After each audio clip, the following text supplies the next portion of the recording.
you to understand that this is a machine that they are building. This thing works like a clock. One gear hits into the other gear, hits into the other gear, and it all comes together to create what they're trying to accomplish. Climate change is one piece of it, and climate change is not about changing the climate. It's not about fixing a bad climate. It's not designed to fix anything. Us throwing billions of dollars into a fund does not change the climate, and it's not supposed to. But guess what it does do? It breaks all the companies, because if all these companies have to pay this high taxation, then the company can't survive it. And so then me and you go broke, and then a few elitists become rich, not as rich as they could be actually if they kept the economy going, but these guys are so wealthy that are behind this that they no longer care about money, their ego's about power, and if we're all peasants, they're all pretty powerful. The reason they created climate change was just simply two reasons. One, taxation, make money. Two, back up Agenda 21, back up biodiversity, and don't kid yourself, Al Gore is their pen guy. Global biodiversity, I'm going to go deeply into how this is done under our feet so that everyone can understand it. Biological diversity, I want you to understand that they say it is estimated that an agricultural world in which most human beings are peasants should be able to support 5 to 7 billion people. In contrast, a reasonable estimate for an industrialized world society at the present North American material standard of living would be 1 billion people. These people want less human beings on this earth. They're pretty sick guys. And they believe that this earth would be better with less of us. I'll tell you that's a Mao Zedong thing. It's not that they're worried about the health of the earth. You have to look under the rock. They're worried about power, about controlling us. If you have too many of us, they have more of a problem to control us. We can revolt, have less humans. They have more power. Property rights are not absolute and unchanging, but rather a complex, dynamic, and shifting relationship between two or more parties over space and time. These guys do not believe in property rights, and in everything that you look at behind them, you will see it. This is the protected biodiversity map that Dr. Michael Kaufman showed you. He explained the details. I'm going to show you this part. This is the National Wetlands Inventory under the U.S. Wildlife and Fisheries. Every time I go to build a home, I have to go to the county and turn in a permit so that I can build that home. When I go and turn in that permit, this is whether it's a house, a Dollar General, a subdivision, you name it. If you want to build something on your land in this state, you go to your planning and zoning to get your permit. At that point, they say you have to do an environmental study. When you do your environmental study, you call someone like Dr. Joe Edmonston or one of those guys, and they say, great, hand me a couple $100, I'll do your study. They pull up this map right here, they go through it, pull off what's on there, and they say, okay, we'll go out there now and look and see what kind of plants we can find, what kind of trees we can find, what kind of soils you have, whether or not there's some water. These guys function from all kinds of views. They're worried about the plants, they're worried about the trees, they're worried about the water. See, they have multiple excuses, including these protected animals that may not have been protected last week. And so then what they do is they assess it, they decide how much of your property they're going to allow you to develop, if any. These guys are the mafia. They are commies. They do not care about our rights. They don't care about what we paid for our land. They don't want us to be able to profit. And so through this avenue, which is a United Nations avenue, biodiversity, as we've stated a few times, was written by the IUCN. So we, in our county, in Santa Rosa County, in Okaloosa County, in all our counties, we are allowing our people in planning and zoning to implement upon us United Nations treaties that our Senate never signed into. When our Senate didn't sign into it, they brought it in on top of us through environmental agencies, EPA, DEP, all those guys. Those guys don't answer to us guys. Those guys have a lot of power. When you can go to jail, like O.C. Mills did, for putting dirt in your yard, that's a crime.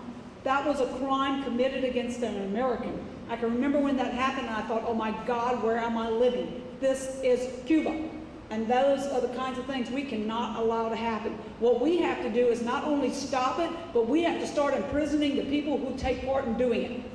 Because when we start pressing charges, we're going to have some bucks walk away from the little pocketbook that they're getting for doing this to us. The fourth world wilderness. I want you to pay attention to this guy because a lot of people don't notice this too much. You get your wildlands. Right now in Milton, Florida, north of us through Munson, we have our little wilderness corridor there that they accomplished getting from us through DEP. And we can't even build a road through it. The bypass road can't go through it. Our commissioners tried and they said no. And so that's how strong these guys are. But at the World Wilderness Congress, they had these characters at it. Mike Sweetman, who's the president of the World Wilderness Bank. They had Edmund Rothschild, David Rockefeller, Stephen Rockefeller was there, Gro Harlem Brundtland, William Ruckles was the head of EPA, Maurice Strong, James Baker was the Secretary of State underneath George Bush Sr., as I call him, and that is how this thing started moving in on our government, was at that time period. This is what they designed as their wilderness lands. This goes and gives details of how much property they would like to own per portion of the world. And on this page, I show you that the World Conservation Bank, Gro Brundtland again, nice lady, talks about wanting to create this agency and this bank in essence. And they want to give loans to third world countries, knowing that third world countries can't pay back the loans, then they'll take the land for the money. And I've read quite a few places where what they would like to do is over time, our currency has nothing backing it. And they would want to create a world currency. And they would stake that world currency to land, which would have lots of value. And if we didn't have much and they had a lot, they'd be way ahead of us. In Italy, I hear rumor that they are only allowing the people there to spend $1,000 in cash right now. Everything else has to be on a type of electronic currency, and they want to back it down to $300. Florida forever. This thing is on top of us like crazy. This is in every state, guys. This is not just here. But through the Florida Forever program, which is a very nasty program, there's so much corruption in it that I could stand up here for 3 hours going through details and not cover half of it. But the big deal I want you to know about this is a stealing of our land. And it's a stealing of our land from agencies that shouldn't even exist, much less have the powers that they have. They do not function under the unalienable rights that our country has. They function from the opposite. They just take our stuff. The wildlands. I want you to understand that when you start talking about the parks and the trails and the belts and all that, that's wildlands, and that's part of this. And so when you see Blackwater Heritage State Park and all these others, that's this mechanism. We need some parks. I don't have anything against parks. I don't want the United Nations owning them, and I don't want them in a portion of our government that allots its power to an agency that doesn't answer to us. You want to create a park? Give me a politician that I can elect and I can fire when I vote a few more years if he doesn't handle things the way he should. But do not put it under an agency that never answers to any of us. It's us paying the taxes to keep it up, not them. And one more thing I'd like to mention about that tax thing. In the state of Florida, right now in Santa Rosa County, 14% of our county pays the taxes for everything that's run in this county because 28% of it belongs to DEP, Florida Management District, Sierra Club, Nature Conservancy, all those guys. They do not pay into the tax system. When they get the land, they don't pay into it. They have the Murphy Act land. Ironically, that's land that gets taken from a person because they can't pay the taxes. If it goes up for bid and no one bids on it and it goes back to the state, it's no longer with the state, it's with DEP. DEP puts it in its little coffer, can sell it when it wants to, clear all money from it, and keep it. They even have hospitals in this. American Heritage Rivers map. This is ugly, guys. Biodiversity is water. Biodiversity is land, excuse me. American Heritage Rivers is water. Right now in the state of Florida, they're hitting us with the Numeric Nutrient Criteria Act, and I'll go into that a little later. But they are trying to do the Numeric Nutrient Criteria Act on all lands on that map that are staked out in white, red, and pink. And the Numeric Nutrient Criteria Act, I'll explain to you later, you can't survive it. They're doing it in Louisiana massively. We're just there looking at some of the stuff they're doing. I want you to notice that they're talking about supporting documentation of the Biodiversity Treaty call for setting aside up to 1/2 of America into totally protected wilderness reserves, which would be interconnected by wilderness corridors up to 30 miles wide along river corridors. And I'll show you where that's already being done here in a little bit. This is the Atchafalaya National Heritage Area, Louisiana. That's all the area that they've taken down into their parks, as they call it, or conserved area, protected. And they were actually talking about making the people move out of the Morganza spillway after it flooded last year. The only thing I can really say about that is I want to help them with that, because if you ever want to get rid of some EPA and DEP characters, send them to Henderson Swamp and tell them to go move those boys out of there. Not too many would come back there. Surface water improvement management. This is called SWIM. This is happening to us through the water management districts. We have to watch the water management districts. Those guys are corrupt. Think about it. They set up these districts, and the districts own large areas, and those areas are then mandated through these guys to do what they say. This is United Nations stuff. This is Soviet stuff. We don't do districts here. They believe in districts. But what I want you to notice is, you know, when we were just talking about the corridors, the less than fee, which started in 2011, states that all the land along the banks of all water in the state is now controlled by the Water Management District, and they've taken away the development rights. That's Soviet Union. So if you live on any waterway and you have a home blown out, and it is too close to that water as to what they state, then you won't be able to get a permit to rebuild. So like I haven't knocked out a lot of stuff, I got an idea, a lot of my friends could not rebuild. You can't build a shed along there. You can't do anything they don't want you to do. They took away the development and conversion rights in 2011, and the Water Management District considers itself to be the owner of all our water in our state. And that's not just our state, that's how they are. They like to bypass the government with everything they do. Where laws have been revised, Congress has not been told that the purpose of the revision is to comply with the mandates of Agenda 21. They bypass state and local. They con people. They trick people. They put out things that look pretty and warm and fuzzy, and when they get what they want, then they strong arm us. Once again, chain of command at every level, all the way down to our guys. Now I want to hit ICLEI. ICLEI is a nasty little organization, and ICLEI's over CNU, Congress for New Urbanization, over the water campaign, and over the sustainable communities. Now let's go down into Congress for New Urbanization. Everybody here in the construction world knows about this bad boy. Every building that gets built that you see a cute little green sticker on it, and the U.S. Green Building Council, that's the United Nations. That's ICLEI stuff. The dumps, they have to be LEED certified. Everything, you know, you hear LEED a lot. That's United Nations. And so Congress for New Urbanization's overall that. We see a lot of these, watercolors is done through this. I mean, it's another piece of that little chip. ICLEI, the guide calls for the transformation of towns and cities into sustainable communities operating within the blueprint set out in Agenda 21 to spread the process across the country. The EPA coordinated a smart growth. Always remember that smart word. Right now, Gulf Power's putting in smart meters on our houses. That's a bad thing. I want every person in this room who lives around here to call Gulf Power and tell them, call Ted and tell Ted, I don't want this on my house. This thing's horrible.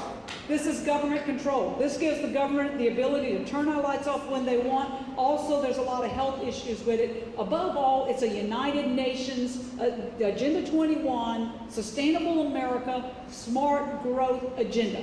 So, smart meters, horrible. Smart growth, terrible. But the American Planning Association, APA, is in this. The Conservation Fund's in it, the Natural Resource Defense Council's in it, the Sierra Club's in it, and many more. We need to give our governor an attaboy. That man got rid of the DCA, and that was an important thing. We needed to get rid of the DCA. So we have one less of them to take advantage of us. On local sustainable development, I dug this out of the Goodwill site. Goodwill's very involved in all this. Them and Easter Seals. And I couldn't find a picture to explain to people how this thing operates. You go into a community, you have sustainable communities, it comes through all these little grants, they give them some money. This deals with the farmers. When you see the all the little signs about, you know, working with the farmers to buy that produce, fresh produce, all this, if this is coming through here, this is taking part in this mechanism. Our garbage, that idea of having one garbage truck, Yeah, I don't want a bunch of garbage trucks in my yard either, but that's part of this. The Economic Council, they love to work within the Economic Councils. They send them grants, and on the back of the check is some real fine writing, and it's putting us some more into this mechanism. So when you see a sustainable community, like in Santa Rosa County with Navarre Town Center, you also see that our person in planning and zoning changes the zoning for our whole county, and all of a sudden a bunch of farmers in J notice that their land has wording about development rights, and all of a sudden we can sell our development rights to another person, giving us nothing more than a shell of property that then has no value. Do not sell your property rights. It might look like you're selling development rights and you still have the land. Honey, you don't have anything. You just gave away everything that gave it value. That shouldn't be in our zoning. It is, because we signed on to this little boy. Also in Navarre, you see the cute little sidewalks. Love the sidewalks. But DOT's paying for them because HUD is in there with that sustainable community under EPA. And so we get lots of goodies, but they're not goodies, because with those goodies, remember the Indians, is what I tell everybody. The Indians were collecting liquor and necklaces and laughing because no one owned the land. And you see what happened to the Indians.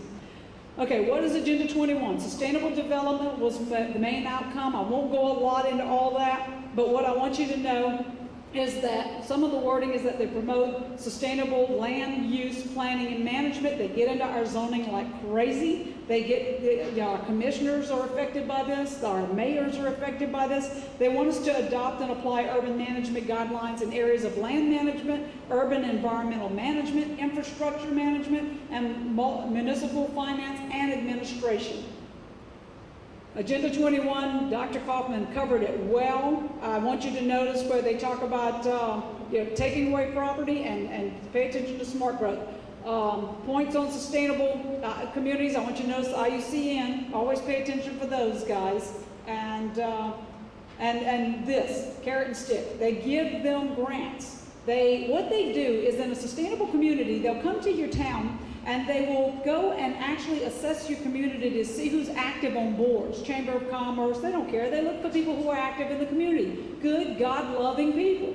And then what they do is they collect up these people and they get them involved in doing a questionnaire that the person is innocent to, and you have, say, 20 questions. The problem is, no matter how you answer these questions, you're going to come up with the result that they're looking for, and then you'll think that you were taking part in a community decision to create one of these sustainable communities, and then they go to the newspapers and they say, wow, isn't this great? Look at this beautiful community that your people want. And so then the newspaper puts it out in the ads, and so then your commissioner and your planning and zoning people read the newspaper. Now you have a force of people in that community that they think want this sustainable community. So then all of a sudden planning and zoning's trying to help sign on. Commissioners are putting their faces in the newspaper like Gordon Gooden did, promoting the sustainable community that he thinks the people in his town want, and truly all it is a con job. And the problem is, when they build that sustainable community, you're going to have very little parking, you're going to have some commercial on the bottom, the rest will be residential. You're not supposed to walk outside with a coffee cup. You can't have a barbecue pit if you live in there. It is so restrictive, it's unbelievable. And then they take the whole town, like they did Navarre, coming all the way to East River, and they create a heart of Navarre, an urban boundary zone. Now, if you want to build a building within the urban boundary zone, the paint has to be brown on the post of the porch, and you have to have the exact light and the exact doorknob. PUDs are very restrictive. When you build a PUD, everything has to be exact. You cannot go outside of whatever decisions have been made. And they placed a PUD on Navarre. And those property owners in that area were either lied to or completely left out of any decisions on that. And they're doing it in Escambia County, and they're doing it in all counties. They're doing it in all states. This is not happening to us alone. This is everywhere. And it is these guys trying to control where the populations live. They want a lot of us living in a very little area so that the rest can be left to Mother Nature. That way, actually, what can happen is these guys don't care about Mother Nature. They care about having us in pods where they can control us. And remember, money for nothing. These are the agencies that they fund money into. Now, I'll go into some more about where all they get the money in a little bit, but pay attention to these grants that come through these guys. Crony capitalism. Now I'm going to cover you a little bit on where that comes from. ACOR is one of these. They always call themselves nonprofits. They always talk about sustainable, about equitable, about social justice, all these kinds of things. What I want you to notice is ACOR was on a list that I got from the 9th Ward in New Orleans in a project there that I'll go into.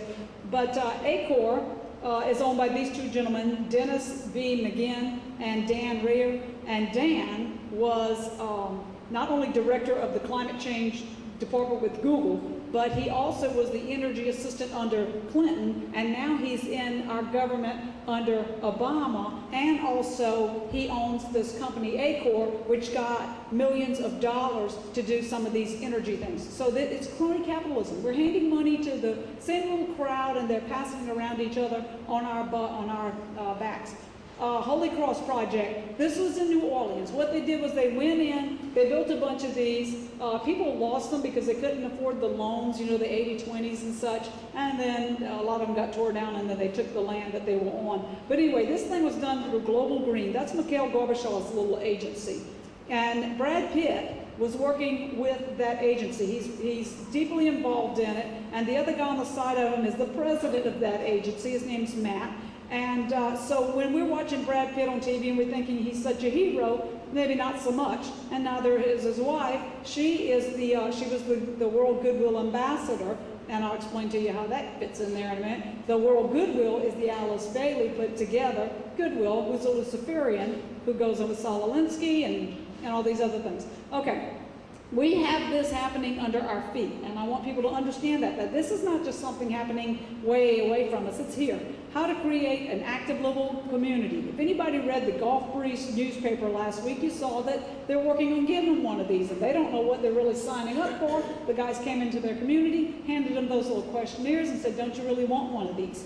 And so, but the wording on them is always the same. The sprawling urban development and auto-dominated streets and all the yada, yada, yada. The bicycles, they, just like the sidewalks in Navarre, they don't want us in cars. They want us on bikes and on skates. And local government commission, just like on the Navarre Sustainable Community, you'll see these guys. That's another name for ICLEI. It's like Acorn. They change their name every so often so you don't know who they are.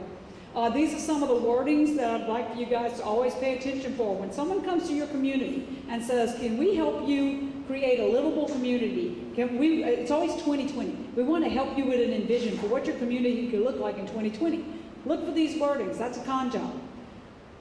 Your green town. The provision of deficit dwelling and healthy conditions for the people can only be achieved if land is used in the interest of society as a whole. Keywords. I'm taking away your private property. We're bringing you into communism.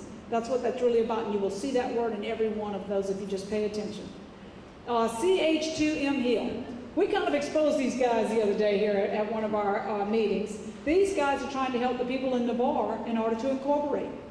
And yeah, I have nothing against the people in Navarre incorporating. I think if they want to incorporate, then they need to ask the people of their community, and if the people of their community decide that's something they want, then they need to do it. But they don't need to do it with these guys. These guys brag on their website that they are working under the United Nations Global Pact. And so they want to create what is, in essence, a communistically structured community and incorporate with covenants and restrictions that would abide by that. And so the people need to go about doing their incorporation in another way. These guys, we questioned them a little more than what they wanted, exposed them, and that night I pulled up that website again, looked at it, it was still on it. 2 days later, this information was gone. We had to go and dig it up in a history file to get it. The Ultimate Water Supply Program.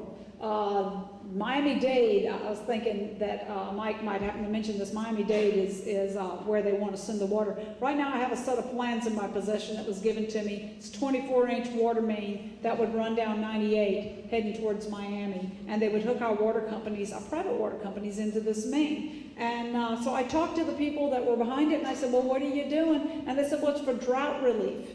Now, they have general managers from water companies, which many are very intelligent, decent, well-intentioned guys. They're not bad people, but they con them. They tell them, yeah, we're going to work on this and we're going to deal with drought. Well, I used to be a construction person. I used to put water mains in, and I got news for you. Water goes in one direction in a water pipe. It don't go two.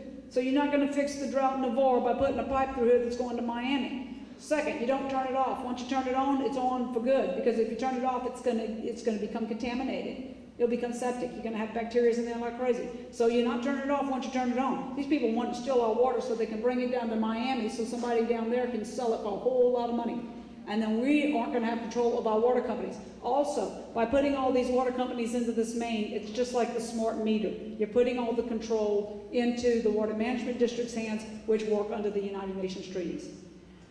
Dublin Principles. I want everyone to pay attention to Dublin Principles. Dublin Principles is calling for us to control all water and control how much consumption takes place, and they're big on water pricing. They want to set the prices. Right now we have seniors that are trying to do everything they can to afford their lifestyle, and these guys don't have a heart, and they would run our water into prices that none of us would want to ever look at. The Global Water Partnership, these guys function straight out the United Nations, straight through the IUCN, and they implement all the stuff that we were just talking about, the Dublin. The numeric nutrient criteria. This thing is right now here with us in Florida. They're using us to try to, I guess, like a guinea pig to see what they can do with it.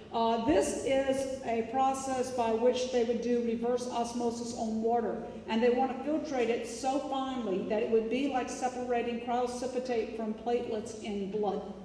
If you do this, it will cost so much to our water companies and our sewer companies that our water bills will grow grossly through the roof, but it's uglier than that. They want to do it on surface water. It can't be done on surface water. That's not a mechanism by which you could do it. And if you could, you'd kill every fish and every drop of water out there because you'd take the food out of it.